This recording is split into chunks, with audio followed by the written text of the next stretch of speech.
இயேசுவில் எனக்கு மிகவும் பிரியமான சகோதர சகோதரிகளே, உங்கள் அனைவருக்கும் இறைமகன் இயேசுவுடைய அன்பும் அருளும் ஆசிரும் நிறைவாக கிடைப்பதாக.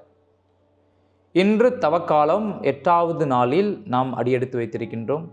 இறைவன் நமக்கு செய்த ஒவ்வொரு நன்மைகளுக்கு நன்றி கூறுவோம்.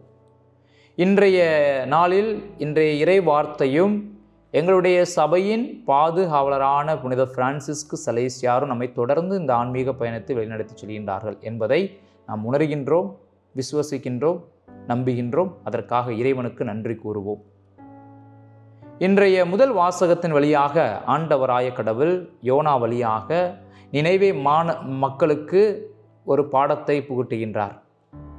ஏன் அந்த மக்களுக்கு ஆண்டவராய கடவுள் ஒரு பாடம் இன்னைக்கு புகுத்துறார்னா, அந்த மக்கள் கீழ்ப்படியாமல் கடவுளுடைய இரக்கத்தை புரிந்து கொள்ளாமல் இருந்ததால் இன்று சொல்றாரு, இந்த நினைவே மாநகரம் 40 நாளில் அழிக்கப்படும் என்று சொல்றார் யோனா வழியாக.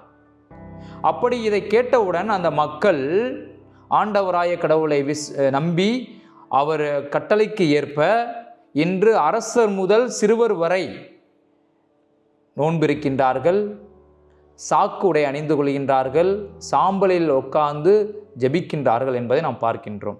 அதாவது கடவுளுடைய இரக்கத்தை நாடுகின்றார்கள், தங்களுடைய கீழ்ப்படியாமல் இருந்ததை உணர்கின்றார்கள், உணர்ந்து ஆண்டவராய கடவுளுடைய இரக்கத்தை ஆண்டவராய கடவுளிலிருந்து கேட்டுக்கொள்கின்றார்கள் இன்றைய பார்க்கின்றோம் இன்றைய முதல் வாசகத்தில். அதே போல இன்றைய நற்செய்தி எடுத்து பார்த்தோம் என்றால் நாம் பார்ப்பது, ஏனெனில் சாலமோனின் ஞானத்தை கேட்பதற்காக கடைக்கோடியிலிருந்து வந்தார்கள், அவரை விட பெரியவர் ஒருத்தர் இருக்கிறார் அப்படின்னு சொல்றார் நற்செய்தியில். அதே போல யோனாவின் நற்செய்தியை கேட்டு மனம் மாறிய மக்கள் இருக்கின்றார்கள். ஆனால் யோனாவை விட பெரியவர் ஒருத்தர் இருக்கிறாரு அப்படின்னு இன்னைக்கு நற்செய்தியில் பார்க்குறான். அந்த பெரியவர் யார்? இறைமகன் இயேசு. அவர் எப்படி பெரியவராக இன்று திகழ்கின்றார்? சாலமோனை விட, யோனாவை விட, ஞானத்தை விட, சாலமோனின் ஞானத்தை விட, யோனாவின் நற்செய்தி பரப்பை விட இன்று பெரியவர் இறைமகன் இயேசு இன்று இருக்கிறார் என்று நற்செய்தி கூறியது. எதனால்?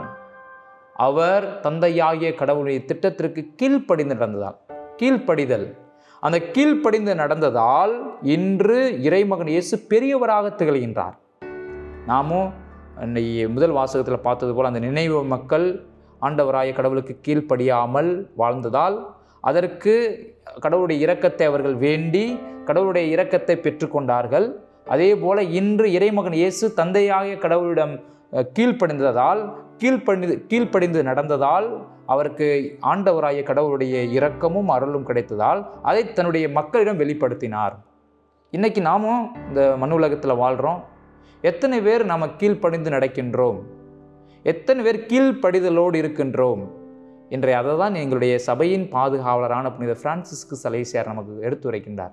எத்தனை பேர் கீழ்ப்படிதல், அந்த கீழ்ப்படிதலை பற்றி பேசும் பொழுது அவர் நிறைவாக நமக்கு எடுத்துரைப்பது, இந்த கீழ்ப்படிதல் என்பது நம்முடைய குடும்பத்திலிருந்து ஆரம்பிக்கின்றது.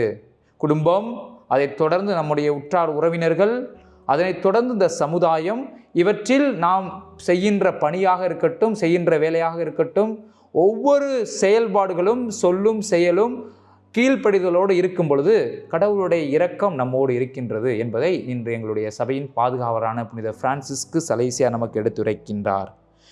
இன்றைய நாளில் சிறப்பாக இன்றைய நற்செய்தியும் எங்களுடைய சபையின் பாதுகாவலரான புனித பிரான்சிஸ்கு சலேசியாரும் நம்மை கீழ்ப்படிதலோடு வாழும் பொழுது கடவுளுடைய இரக்கம் நமக்கு நிறைவாக கிடைக்கும்.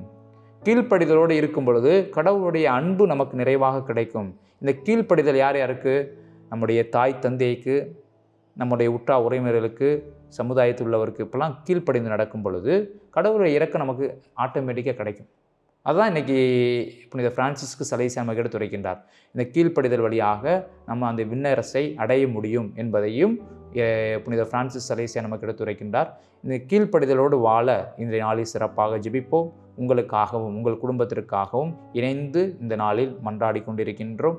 இறைவன் என்றென்றும் வாழ்த்த பெறுவாராக. ஆமீன்.